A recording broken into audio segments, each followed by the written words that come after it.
surprise for Connie and Ryan. They're still asleep, thinking the end's gonna come in one more hour.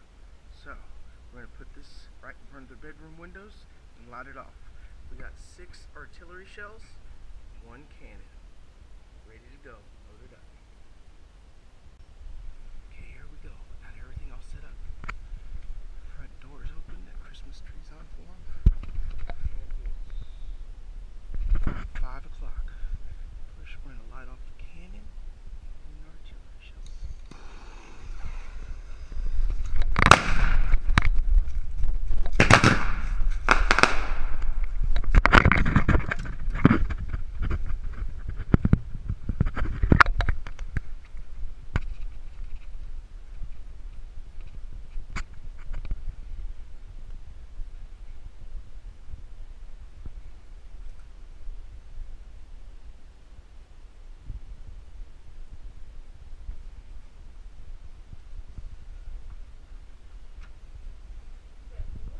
End of the world.